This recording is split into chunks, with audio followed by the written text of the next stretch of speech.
It's time to get your pools going to the comic store. Time to get your pools. Better get those bags and boards out. Better get those pools at the partyhumor.com. Yeah.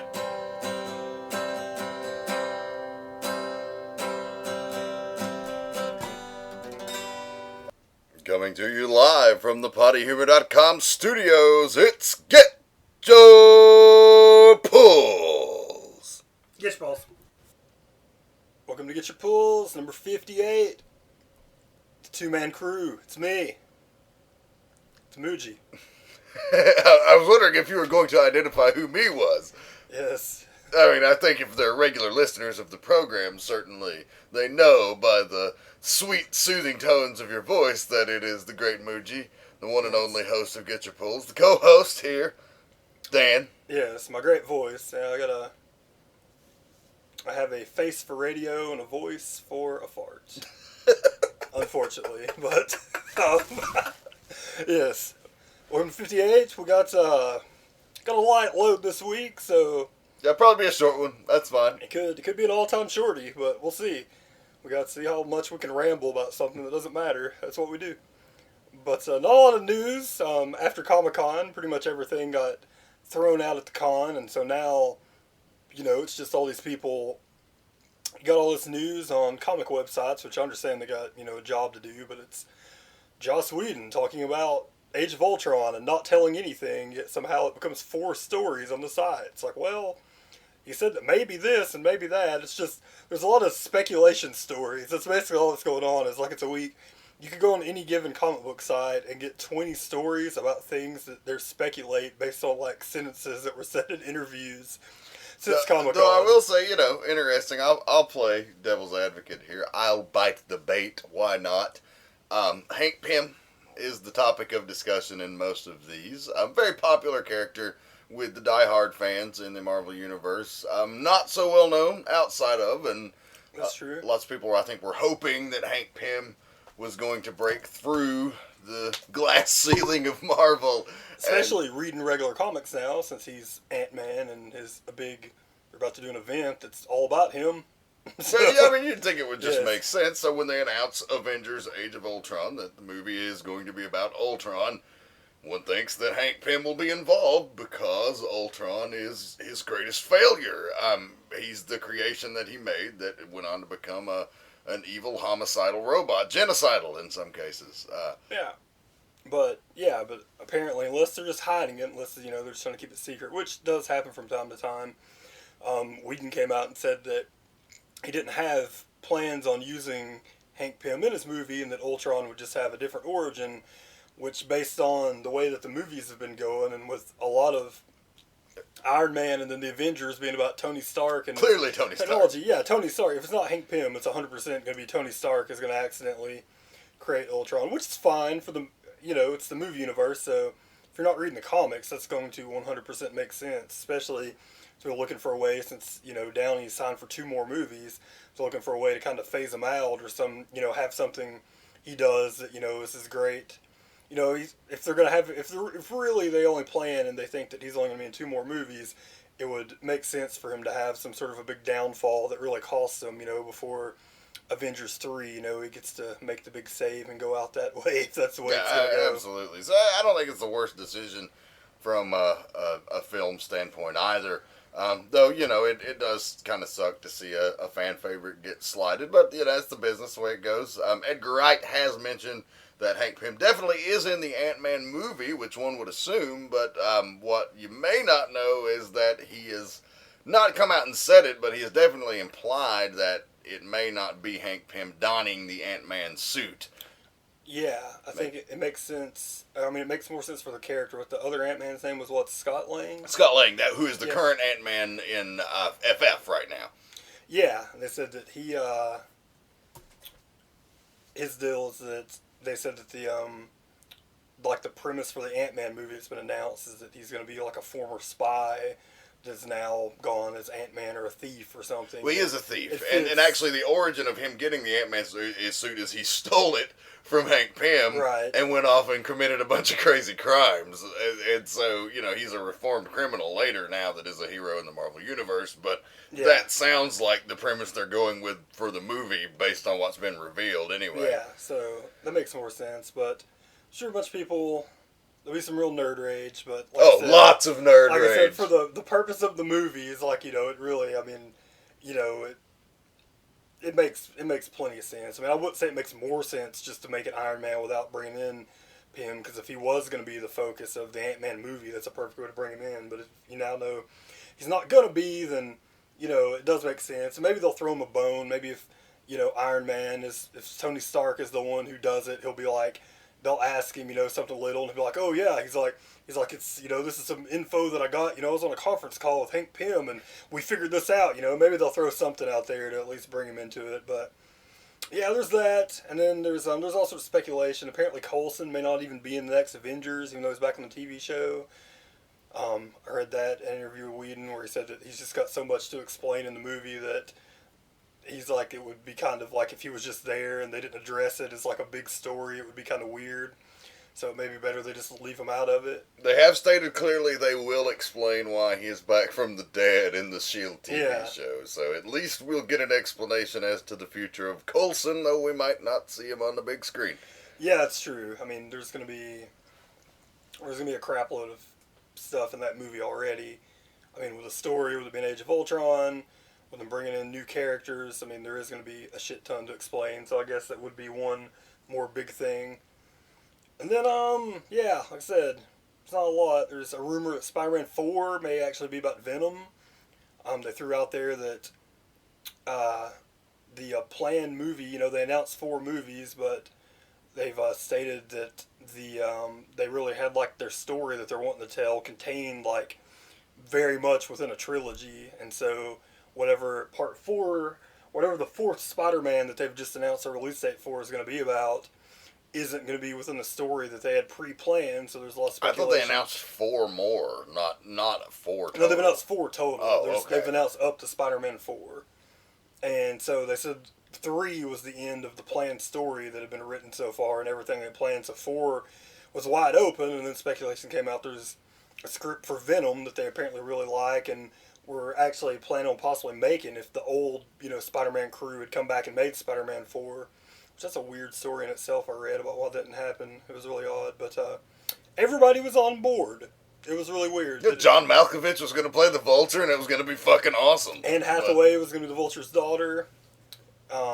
She was going to be they in the story. She was going to be Black Cat as the Vulture's daughter. Yeah, well, she got to play that role in a bigger stage. She got to play Black Cat's, obvious Marvel inspiration. Is obviously the obvious Stan Lee. Oh, I got the Catwoman, we'll have the Black Cat. Or I don't know if he created Black Cat, but whatever. That's what they did with almost all those people in the early days. But anywho, yeah, and that universe would have kept going. They apparently had 3 more sequels.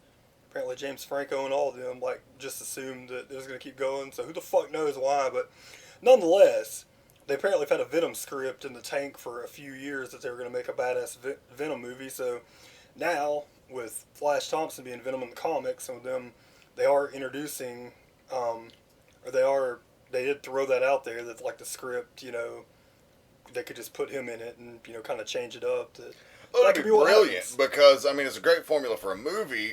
In the current story that they tell with Flash Thompson, essentially, Venom is the hero and the villain. He's fighting himself the entire time, because he's got to keep control of the symbiote to continue to do heroic acts. If he doesn't, the symbiote will take over, and he will do ghastly acts. And so it's a very cool dynamic, and I think that would play great on the fucking big screen.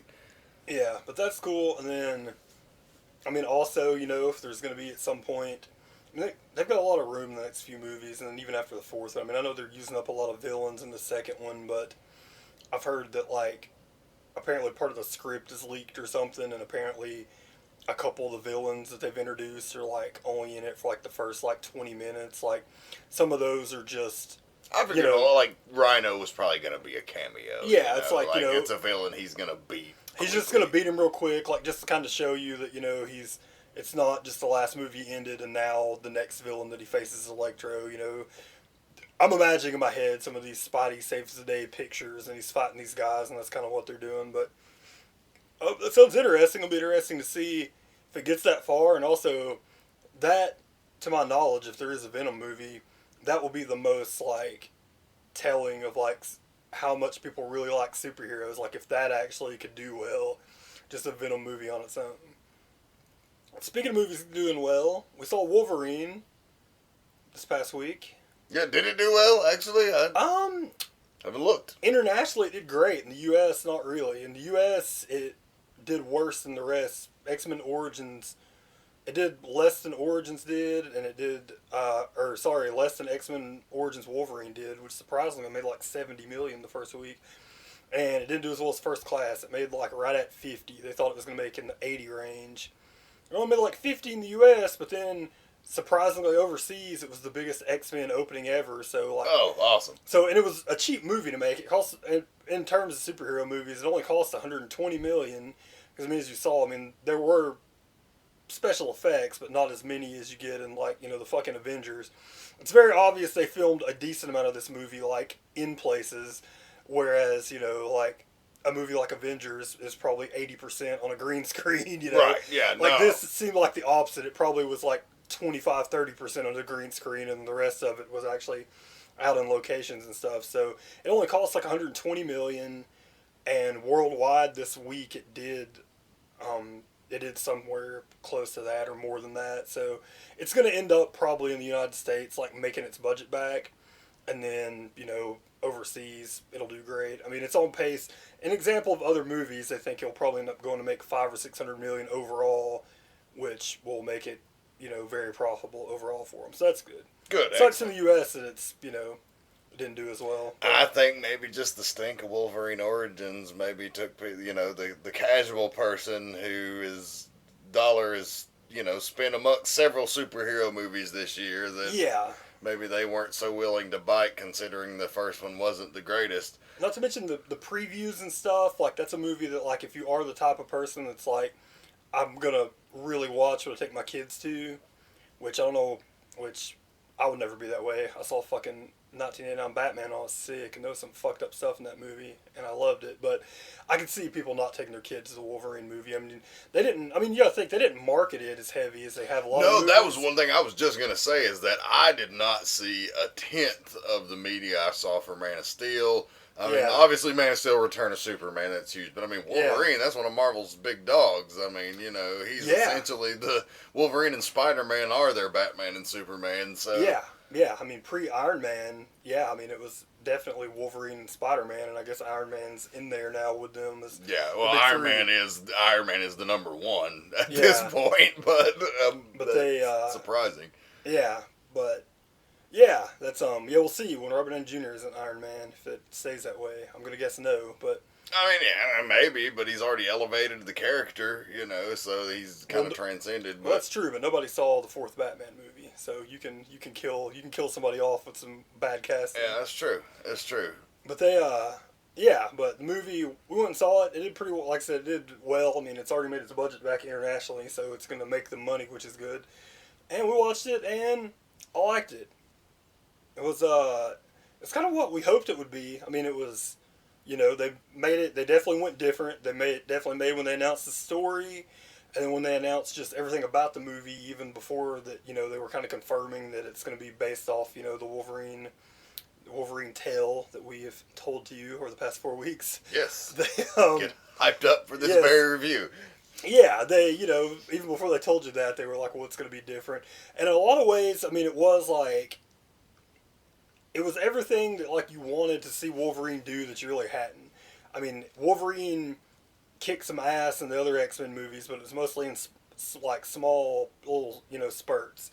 I mean, this movie is like 30% of it is him killing people.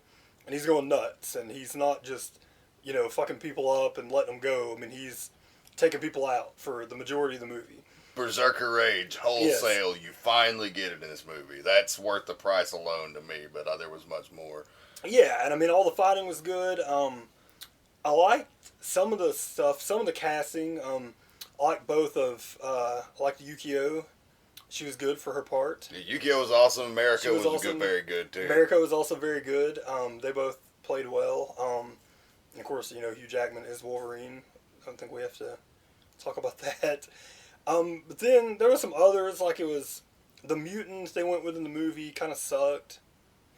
It was I saw some other reviews say this and I agreed with it. Like they kind of horned in some extra comic book stuff, I think, just because, and it probably was Fox, because clearly, like, from talking to, like, or you listen to James Mangold and Hugh Jackman do all these media tours and talk about the movie, like, they were very proud of its artistic nature, and it's like beautifully shot. The cinematography is crazy.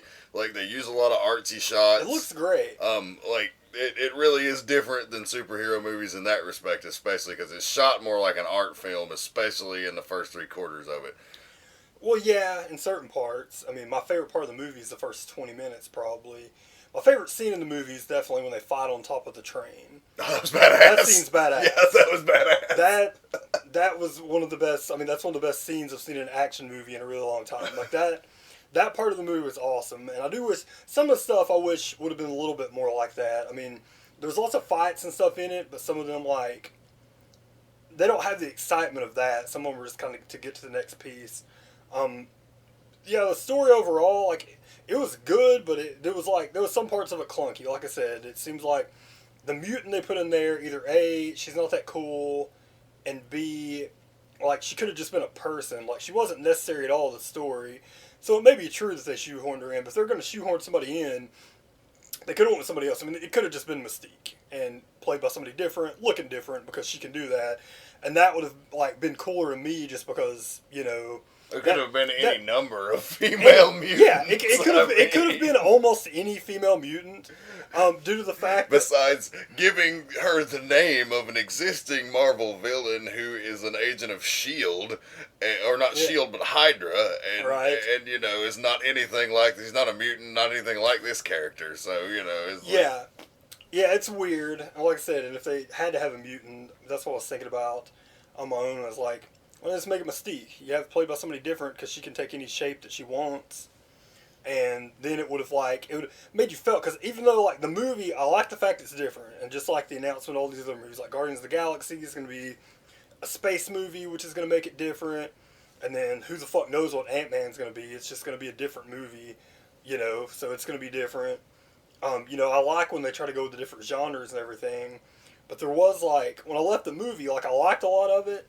The end, like I said, the end was, it was a little clunky. It was, the type of story, and it was obvious what was going to happen. So it was, when you got to the end, you're just kind of you want to see Wolverine fight the Silver Samurai, but all the, juxting for position that was, going on with everybody, it just seemed like unnecessary. And then the character that was, the guy that was watching over Harada. Yeah, Harada. He is the Silver Samurai in the comics, by the way. But yeah. They pulled a little twist there. Yeah, and maybe that's the reason that they went different with the movie, was because of him being in the comic. But in this movie, he too almost seemed unnecessary. There were a lot of people playing the same role. Him and the scientist could have been one character for sure. Because it seemed, because it was obvious what was going to happen. From watching the movie, it was obvious that, what's her name? I get them confused because don't speak Japanese. Yukio is the one that he is the love interest. No, Mariko is the love interest. Yes. Yeah, Mariko's dad. Spoiler if you haven't seen the movie, is the one who is the Silver Samurai, and it was just obvious. From the moment that he supposedly dies in the movie, you're just no, he's behind all this. Because why is all this weird shit happening? It's got to be him. Which I thought about really later too, and I thought this was funny, and I was just so basically the plot of the movie, if you haven't seen it, a lot of stuff in the movie I really loved. The overall plot was okay. It's pretty standard. But it was there was one weird thing I thought was that they found basically the plot of the movie is they found some sort of a way to take away the mutant powers, to transfer them from one person to the other. That's what they figured out. They don't explain it really at all how they figured it out because, I mean, it's just, if you think about it too hard, it's just dumb because they're like, they can't do that. You know, I mean, it's in their genes. I mean, maybe if it was that easy, then you could just go in and, you know, like a baby and take out their bone marrow and be like, okay, now you've got this. But, yeah, that's, they say they figured it out. With, of course, like I said, no explanation. Probably better left that way. And so that's the reason that they've brought Wolverine over, is because a guy that he saved during World War II is about to die, and he knows somehow he knows that Logan wants to die. I don't know how he knows that either, that Logan's really depressed and wants to die. I guess because of the spying ability of this fake mutant that's with him. Has been tracking him around. It's like, he's depressed as shit. I think he might let you kill him. He's fucking homeless. Yes, exactly. So he's living in the goddamn woods, which that part was awesome. That's part of the first 20. That was also part of my favorite parts. In the first 20 minutes, he's living in the woods, and he goes in this bar and kicks these guys' asses because they shot a fucking bear. Which that is like almost scene for scene straight out of the fucking source material. Like that's exactly how it starts. Like, he deals with the bear a little differently, but it was more realistic the way he did it in the movie, so it worked perfectly. Yeah, and that's all cool, but somehow he knows he's depressed and is like, we got this machine, why don't you just let me hook you up, and then I'll take your power, and then we're not going to kill you, you can just live the rest of your life just normal and grow old and die, and you can let me live, because then you won't have to be depressed. And then, you know, he's like, nah, I don't know about that. Yeah, fuck that. He's like, when I think about it really hard, I don't think that's a great idea. And so then he goes to sleep. Well, then fake mutant girl comes and gives him what appears to be a kiss, which it turns out later she was just spitting some sort of nanobot into his body, and the nanobot like suppressed his powers and kept his powers down. Now it seemed like, once again, here's some weirdness, it seemed like it was just that, it seemed like she had just taken his powers and that's how she was going to try to give it to the other guy. But the nanobot just made it to where his stuff didn't work right. Like, he would get shot and he wasn't healing, you know, he was healing like a little bit, but not as fast as he's supposed to be. And then, you know, it made it to where they could kind of kick his ass and everything, like during the movie and whatnot. And then, you know, there's a big scene where he, you know, he reaches into his heart and pulls the nanobot out of it, you know, and saves himself to go fight. And then the whole movie, he's on the run, and then somehow gets the drop that they've taken Mariko to this factory way the fuck away from where he's been the whole movie. It's like he's traveling from place to place. He fucking goes all over Japan in this motherfucker. And then finally gets this factory where you find out that the Silver Samurai, the way that he's going to take his power is that he's made this big adamantium suit, and somehow he's going to plug in his claws into Wolverine's hands, and somehow he's sucking the power out of Wolverine. I don't know how. I don't know the science on it. That wasn't explained. But somehow, when he plugs the suit into him with his own adamantium, he's able to take Wolverine's, like, you know, power away, which he obviously doesn't. When I thought about the movie after, my whole, like, thought on the movie, which I didn't think of in the movie, so I quite enjoyed it, but I thought after, I was like, why didn't this motherfucker, when he was asleep the first night, just walk in with a suit while he's already asleep, take his power? We don't even have a movie. Why do you have to fake his death, try to kill all of his family? Like, why the fuck did he care if his son got killed? That made no difference in the overall plot of the movie. Even though the grandpa, who wanted to stay alive forever, very obviously wanted his son dead, but it was no point. He didn't need to be dead. If he had just walked in when Wolverine was out and had the nanobot in him and sucked the power out, he wouldn't have had to fake his death. So, there's some funny logic, but I mean, that happens a lot. That happens in a lot of my favorite movies. But there was some funny logic in it. So I liked it a lot, and I do highly recommend to see it, but I definitely, like, I didn't leave with the feeling, like the same way I felt with, like, say, the Avengers, or when I saw X-Men First Class in the theater. Like, I didn't, like, when the credits rolled, I didn't have the feeling of, like, I was just blown away. Like, I thought it was good, but I felt like it was what I hoped it would be, but it wasn't like really like better than what I hoped it would be. It met your expectations, but did not exceed. Yeah, which we talked about last week. My expectations weren't gigantic for it, anyways. So it certainly met my expectations, and like I said, there were great parts of the movie that like you've been clamoring to see. Wolverine raging out, a lot of really cool stuff. And of course, there's a big post-credit scene, which that was one of my favorite parts too. Like that was the best part of the movie, was the post-credit scene. Had some nice cameos there, and was a great lead-in to Days of Futures Past, getting you really excited for that. And you know, as is usual when it comes to these type of movies, I probably liked it quite a bit more than Muji did. But I you know, it had some issues there at the end, but even so, they did not detract from my enjoyment of it just because the rest of it was so well done. I thought I've been clamoring to see Wolverine portrayed in that light on the screen, and you get Wolverine fighting ninjas and a fucking lot of it. So yeah, that does happen a lot. Like I said, I thought it was a good, like, I thought it was like a B+ or maybe an A- ninja movie. So my main gripes were definitely the end. Like I said, a couple of the characters that just didn't do anything for me in the movie. And then it did feel like it could have been more tied to the X-Men universe, even if it wasn't the same type of film. There could have been more to like make you feel like you were watching an X-Men movie. There were little things that could have, you know, they could have thrown in like just some little tidbits as they went outside of the end scene in the credits. I mean, imagine if you would have seen like, you know, in the credits, which, I mean, we just spoiled the whole movie, so we might as well spoil the end scene too. If you haven't seen it, then, you know, don't listen. But, you know, like at the end, he sees, you know, on the TV, the Trask Industries thing. If you'd have seen that during the movie, like that would have been a little thing that would have been a little bit cooler, like to throw in. It seems like they really intentionally like tried to like not do anything at all, you know, that was outside of the movie itself. Which I think they could have done like a couple more things that would have been, you know, would have been fine and wouldn't have been cheap, but would have just been cool things to do. But the end credit scene, yeah, that was one of the best ones ever. Yeah, we find out essentially, bottom line, we find out that Magneto and Xavier are both still alive and both still have their powers. And yeah, and at the end of X3, you know, you knew, which I watched a little bit of on Fox today, or on, I think, FX, just because it was on. I watched like the last 30, probably the second half of the movie I watched.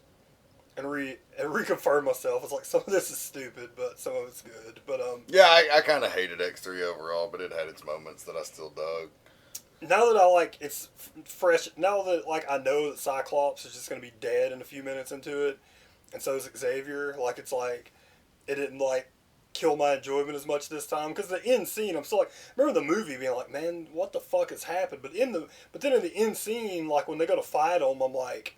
And the very like last scene in the movie where they're going up against Magneto and his forces, you're like, well, they've still got fucking Storm, Wolverine, Kitty Pryde, Beast.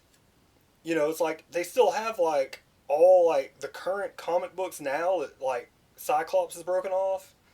They have a better roster of X-Men than they do in any comic book. Yeah. You know, it's like they've got all these guys. I'm like, this is a pretty badass lineup. Like this is fine. But at the time, you were just like, well, Jean Grey is just standing there watching them fight, and that's stupid. It's like, and fucking Cyclops and Professor X are dead. So actually, it still is the worst, other than X-Men Origins Wolverine. It's still the worst out of the 4 regular X-Men movies. But I don't think it's quite as awful as I thought it was when I saw it in the theater. Now that I knew the disappointing things that were going to happen. One thing that did crack me up when I was reading some of the reviews online, there was a lot of nerd rage about, like, just inaccurate nerd rage. And I'm like, you'd think the most vocal and diehard would be the most informed as well, but obviously not the case, because there were so many people like, how does Xavier exist again? And how does Magneto have his powers back? That's bullshit. When it's like, well, no, clearly at the end of X3, Xavier inhabits the body of Legion, David, who is, you know, in the comics his son, but not in the movie, but that was that guy's name. That was an Easter egg, by the way. And Magneto has his powers at the end of the movie. He's playing chess, and he moves the chess piece. Like And they're like, well, how does he look like Xavier? Like, well, fucking one of his powers is he's the greatest psychic on Earth. He can look like whatever he wants you to look like. Whatever, you know, he wants you to see, essentially. So... yeah, so it's fine. Yeah, and Magneto has his powers at the end of the movie. Like, that's... Obviously that serum's not going to work, because, I mean, Rogue's in this movie. I'm sure she's going to have her powers back. I'm sure anyone who got depowered, they're just going to be like, oh, yeah, it was temporary. That shit obviously didn't work. So I think that's all fine. Plus, I don't think those guys are going to be in the movie that long, because now that they're actually releasing, like, they released, like, a teaser, like, basically, if you go read the overview of what the movie's about, it's just Wolverine goes back in time. It's supposed to be it. So Wolverine may not be bringing any other future X-Men back with him to the past. It very well might just be, we got to get Hugh Jackman in this movie. You know, he's coming from the future that's all fucked up, so it's looking like it's probably going to be him and him only that actually travels back to meet the First Class, so you're probably just going to get bits and pieces of, like, those people anyway. It's supposed to heard the shooting schedules are so weird that, like, half of them aren't there with each other. Like, I heard that's, you know, been one of the hardest things, is that they had to shoot people's scenes by themselves. I'm sure there'll be a lot of them talking to each other.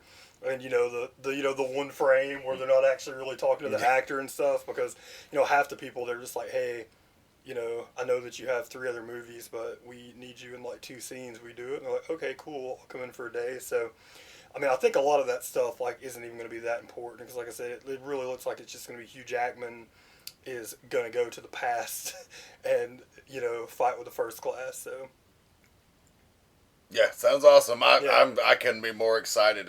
I was a little, and I'm still a little nervous because it's such a large cast. But, like, as it's coming together and you kind of see where they're going, I am really fucking out of my skin excited for Days of Future Past. Yeah, I'm really pumped for it. And we did successfully just talk about no news for a really long time. 31 minutes. That's hey, what we do. Content generators, baby. We can ramble about stuff, but get these pulls and we'll get out of your hair, folks. Yeah, we got pulls, just a few of them. A couple I'll talk about this week. Start out with my one and only Marvel pull, was the Hawkeye Annual, and surprisingly, it was awesome. It's actually, you get very little Clint Barton in it at all. It's all about Kate Bishop. It's kind of the continuation of the Pizza Dog issue, where you see Pizza Dog and her head out of the apartment, and then, you know, she's really not seeing the next issue. Well, this is what she did. It shows her she went to the West Coast, and she decided she was just going to go out to fucking California and take some time to think about things. Is that Madame Mask on the cover? It is. Okay. If you remember an earlier issue of Hawkeye where they went to a party and fucked things up, Madame Mask was there, and she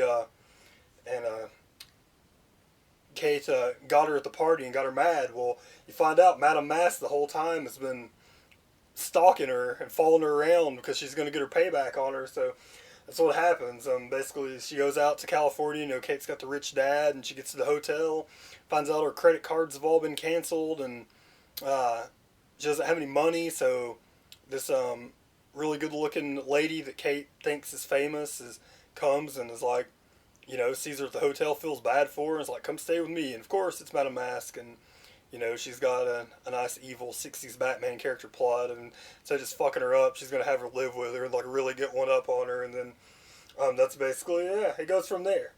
You can read it for your own enjoyment, but it's a nice little issue.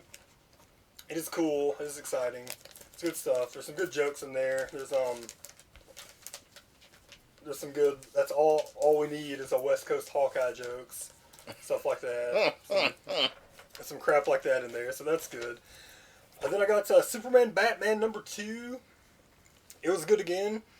Trying to figure out what the plot's going to be here. From the first issue, you know, you realize that Superman and Batman are somehow on Earth too, and they're obviously really confused. Well, they figure it out in this one that they must be in some sort of another dimension that's not regular Earth. And so do the other Superman and Batman. They figure it out. You figure out everybody knows. Everybody's smart enough to know. Like Catwoman, who's all fighting with, you know, Batman in the first one. The reason she was fighting with him because she obviously knew that wasn't her Bruce Wayne. And so now, you know, they kind of individually find each other, and you figure out that, you know, they're all going to have to team up and figure out what's going on and why they're on Earth too, and like what, you know, what the deal is. I mean, you get some good stuff where regular Earth Clark sees Mom and Pa Kent, who in the New 52 continuity are dead on regular Earth, you know. You may not know that if you're not reading the New 52, but they are. So he gets to see them there, sees them there, and it's got some cool stuff in it. So it was good again. It's another cool Batman title. It's really different than like what expected to be going on. Like this is a way more out there story. Like I definitely thought it was gonna be like the by the book. Like I'm Clark, you know. Like, yeah, I'm Bruce. They fight. They team up. Yes, nice to meet you. But no, they solve crime. Yes, but no, they've met up because they both somehow, that we don't know why yet, have been sent to a different dimension. So that's that. And Lazarus #2. It's really great. I really, really like Lazarus. It's another great Image title, which is another great Greg Rucka. Proud when these really talented guys that you love all their shit, when they get to go off on their own and just have 100% control over their books, they seem more times than not to be really, really good. And this is no different. Rucka, the art by Michael Lark is really awesome in it. You get a little more taste of the world and what's going on in the Lazarus world. You get to find out that the Lazarus herself, you know, that's her family, which you kind of figure out in the first one, you know, that there's like more to the family that she's in, and you know, and kind of get some clues as to what she is, because you know she's not just one of the kids that has like, you know, some sort of special powers. Like, you know, there's a lot more to her than just that. So it's really cool. It's 2 issues in. Like I said, I feel like all the characters in the book, you really already know them and you already care about like what's going on. And it you know, it's all the stuff is new, but it does seem like, you know, it's just very realistic. The family that Rucker writes, you know, it just, you know, it's the type of like characters that you've seen a lot before, so you're familiar with them. But the whole story of the universe is really intriguing and new, and that's the intriguing part, is to see like what they're doing and what's going to go on. So I can't recommend it enough. It's already jumped up. It's one of my most anticipated books on my whole list. They're only 2 issues in, so read that motherfucker. Yeah, outstanding. I really love the first issue, so definitely want to get my hands on that one, and I will as soon as this show's over. It's right here. It's literally within arm's reach. Had 5 issues this week. Had 3 from the almighty DC and 2 from the Merry Marvel Marching Society. So hard to, like, I honestly, there's not a pick of the week this week, because that's what I was just trying to, you saw me frantically looking through the books, because I really, like, these were all very, very solid, good, enjoyable issues of comic reading, and I love it when I have a week like that. They all made me excited, and, like, nothing gigantic happened, but some big stuff did happen. Guess we'll start it over in DC. The Trinity War continues over in Justice League Dark. Love the nice quality covers that they give you for these Trinity War tie-ins. Yeah, they've been doing a lot of books. They've been doing it with the Superman and with the Batman Superman books. I don't know what the deal is. I guess if they're making you pay $4, so like we'll give you an extra millimeter of cardboard on this motherfucker. Yeah, really. A lot going on in this one. Jeff Johns is the master of making moving parts work to his benefit, and this is a Jeff Lemire portion of the story, but Jeff Johns is kind of the one that has outlined Trinity War, so Jeff Lemire is writing within his overall story and does a wonderful job of it here. Does not suffer from the typical crossover syndrome when you have multiple writers. Avengers vs. X-Men suffered horribly from it, where it's just drastic shift in tone from book to book. Not to mention all of its tie-ins. There was shit that was like behind in the other books, so you know, you'd have some like weird stuff where it would come out, and then 2 weeks later Uncanny X-Men comes out and you're like, this happened fucking weeks ago and now they're talking about it here. But this issue to issue, you really can't tell much of a difference. Like, it flows very well. The story just flows. Find out, of course, Dr. Light has been murdered by Superman. At least, or so we think. So we think. Batman is determined to figure out why. Or should we say, so nobody in the Justice League thinks. Yeah, right. No one is convinced of this except for Superman himself. Wonder Woman, on the other hand, thinks he was corrupted by Pandora's box.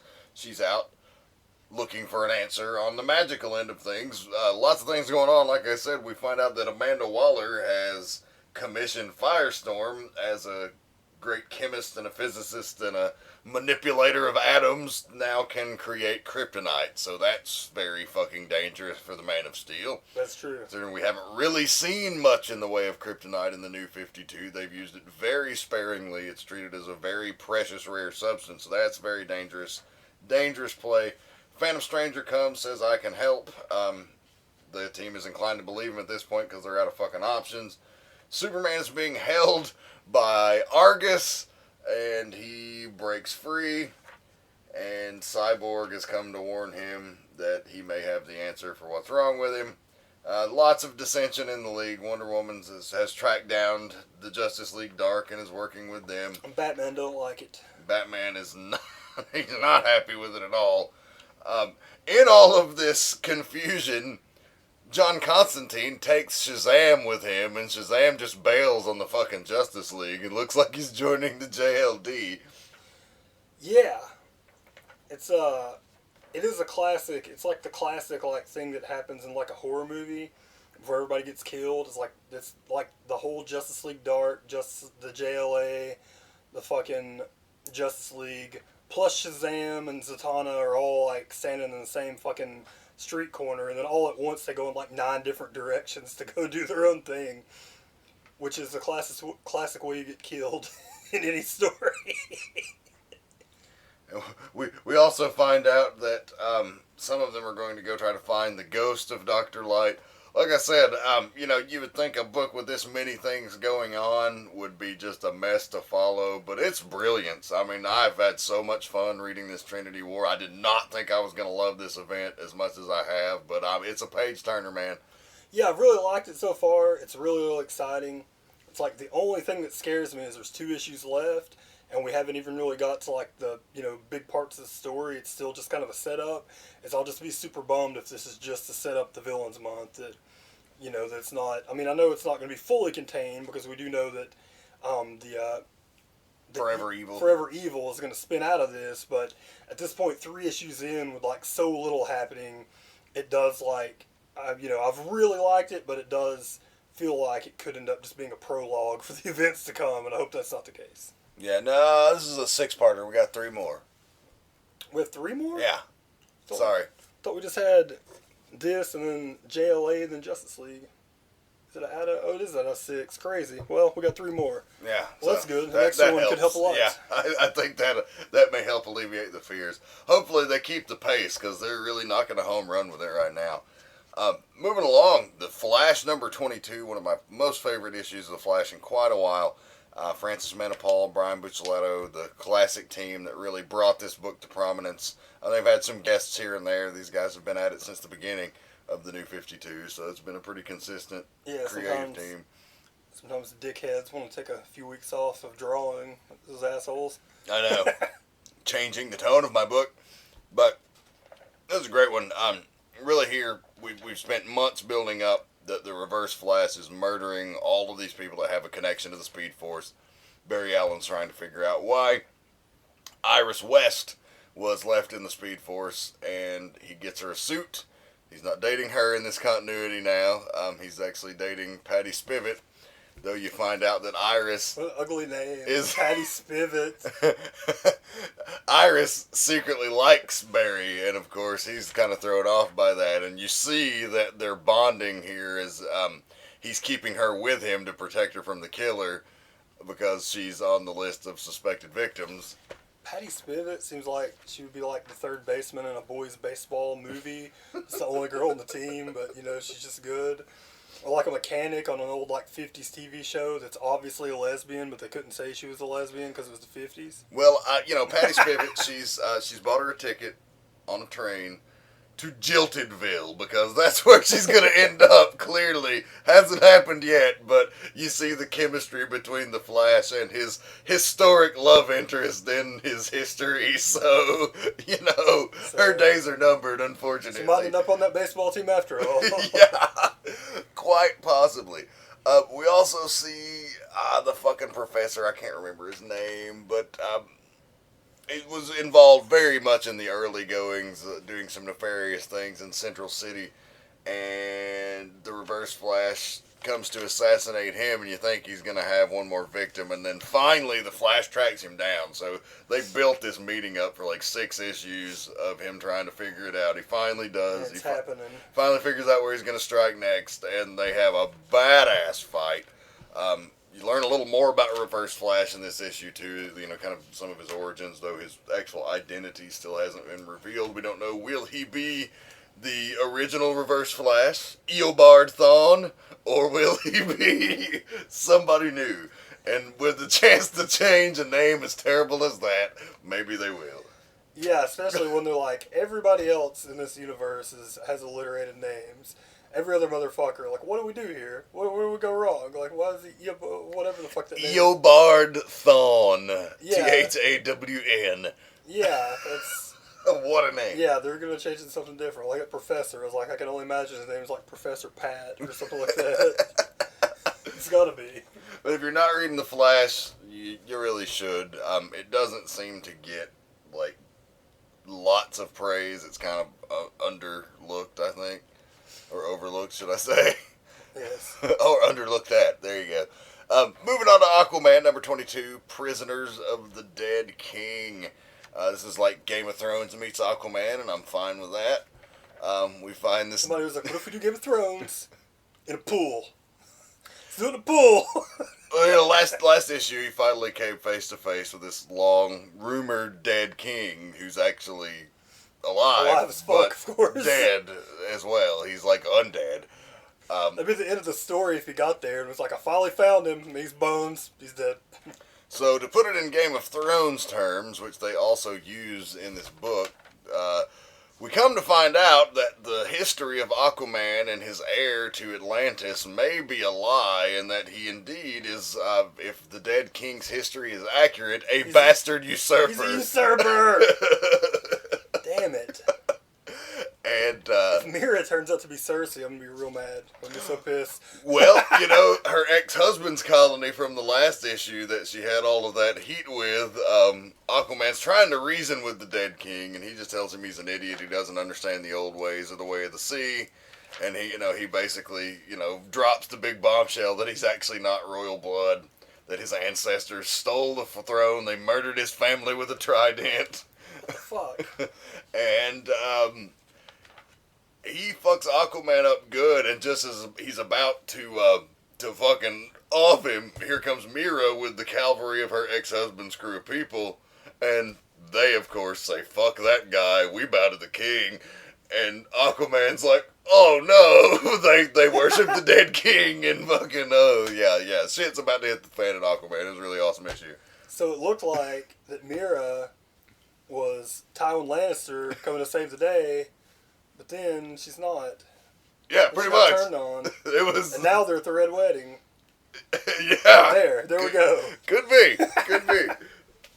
But, gotta pick up Aquaman, and when Jeff Johns finally stops writing this book, I'm gonna be very sad, because he's really taken a character I could have given two flipping flying shits about and made him one of my favorites. Well, if there's anything we know about Jeff Johns, is that when he starts on a book, he stays there for 8 goddamn years, so you probably don't have to worry about that. If his other Justice League runs, if his Flash or Green Lantern runs say anything about it, you probably got at least a min of 3 more years. Well, on to the Marvel Universe in the 616, all Rick Remender edition of Dan's Corner here on Getchyapulls. That was almost weird, but you saved it. Had about 3 potentials for a good joke there. Just skated through it all. Well, hey, That's years right. of broadcasting experience will do that for you. We find out that Cap's kid, the last issue, of course, tragically murdered by Sharon Carter, not in cold blood, but defending Steve Rogers because he was over him and about to crush his skull with a shield before he realized who he was, and that second's when he got killed. Shitty things happen, unfortunately. And then Steve turns around and goes, you killed me, I came back, now you killed my kid. What the fuck, bitch? Fuck you, bitch. Get out. This issue is the semi-main event of this arc. It's to be concluded in the next issue. So finally, Cap gets his hands on Zola, and unlike Flash and the Reverse Flash, where they have a big fight, and Reverse Flash whips his ass and has him at bay in the big cliffhanger,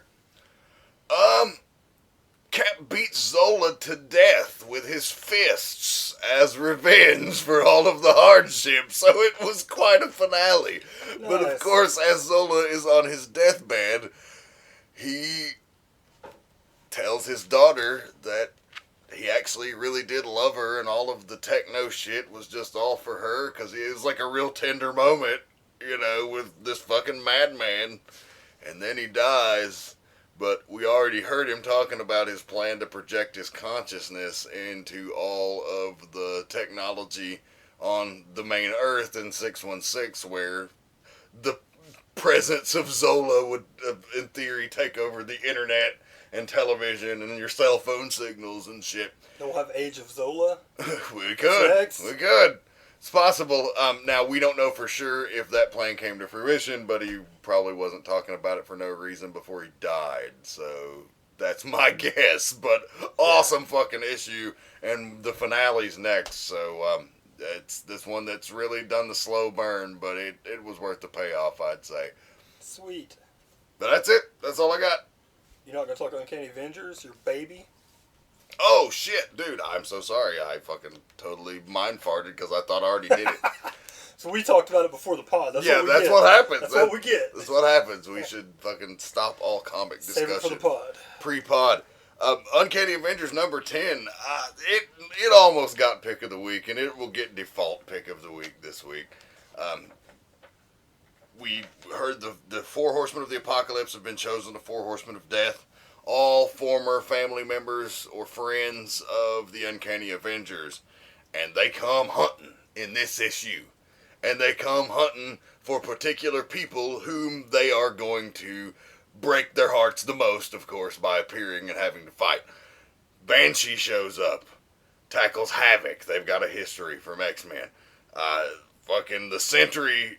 Now, his role is not... He and Thor didn't have anything to do with each other, but there's only one God of Thunder, and there's only one Superman in Marvel, and it's Sentry, so they fight, and it's fucking epic. The fucking Grim Reaper, of course, the brother of Simon Williams, Wonder Man himself, is sent after Wonder Man. Is Wonder Man... I can't tell the way he's drawing the book. Is Wonder Man now an African-American? No. Or he just looks... He looks like it in this book. Daniel Acuna. Yeah.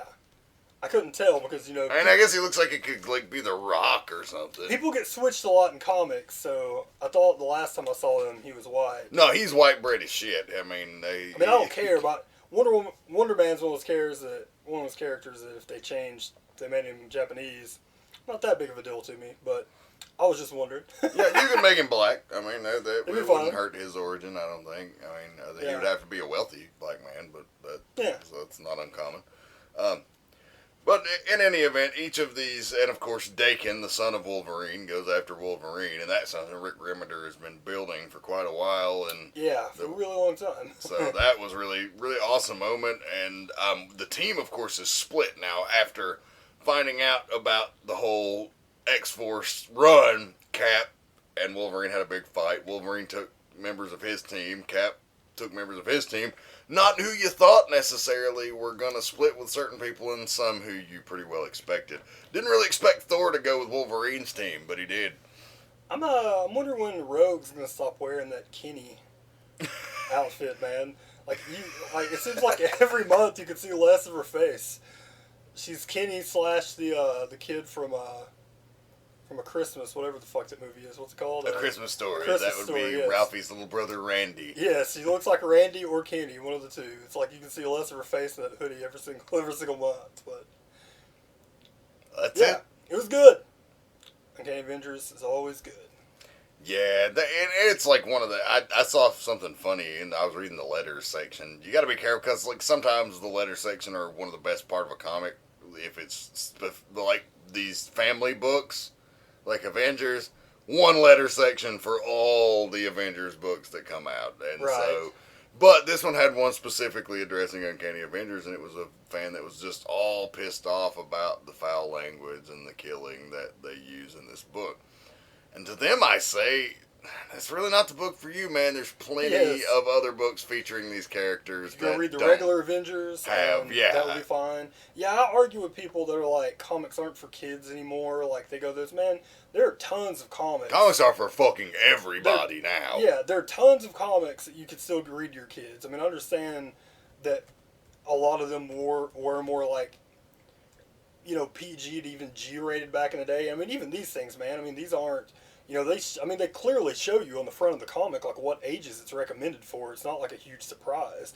It should be, I think it's down there in the barcode on Marvel. Yes, rated teen. Yeah, rated teen. So, I mean, that's, you know, it's telling you, like, what to look for. But I think we talked about this before, but I think people truly forget at what interested them at what age. Like, you know, SpongeBob is only, you know, once you get into like elementary school, you're probably pretty much over that, like cartoons and stuff like that. Like, that's really, Dude, I remember that's staying really up with my friends kids. and watching action movies in like 2nd and 3rd grade, especially as a little boy.